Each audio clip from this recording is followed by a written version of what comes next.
Ranjithan from Ashika Devi child clinic Kanchipuram. இன்றைக்கி இதை பற்றி உங்க கூட டிஸ்கஸ் பண்ண போகிறோம்னு பார்த்தீங்கன்னா, இன்றைக்கி மார்னிங் ஓபிக்கு ஒரு மதர் வந்தாங்க. குழந்தைக்கு சளி இருமல் இருக்குதுன்னு சொன்னாங்க. ஓகே சரின்னு சொல்லிட்டு சளி இருமல் சொல்லிட்டு நம்ம செக் பண்ணிவிட்டு, இது நார்மல் சளி இருமல் தாங்க, நார்மல் சளிக்கு ஒரு மருந்து, இருமலுக்கு ஒரு மருந்து கொடுக்குறேன், அதை கொடுங்கன்னு சொல்லும்போது அவங்களே சொன்னாங்க, சார் 3 நாள் மட்டும் அமாக்சிசிலின் ஆன்டிபயோட்டிக் நானே கொடுத்தேன் சார் அப்படின்னாங்க. ஸோ அவங்க ரெகுலராக ஒரு பேஷண்ட்ஸ் தான் எது சொன்னாலும் அண்டர்ஸ்டாண்ட் பண்ணிப்பாங்க. அவங்களுக்கும் நான் சொன்னதெல்லாம் கேட்டு அழகாக ஃபாலோ பண்ணுவாங்க.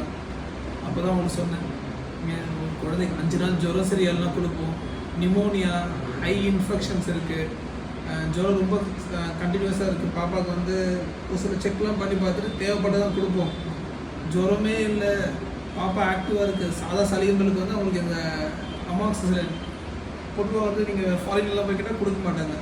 நம்ம ஊரில் அப்படிலாம் கிடையாது. போய்ட்டு நீங்கள் ஃபார்மசி இது கேட்டால் கொடுத்துருவாங்க.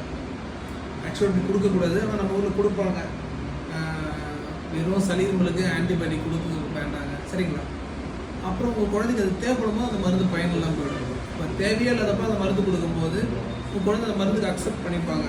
நெக்ஸ்ட் டைம் தேவைப்படும் போது யூஸ்ஃபுல்லாக இருக்காது. ஸோ இது பேர் ஆன்டிபயோட்டிக் மிஸ்யூஸ் சொல்லுவோம்.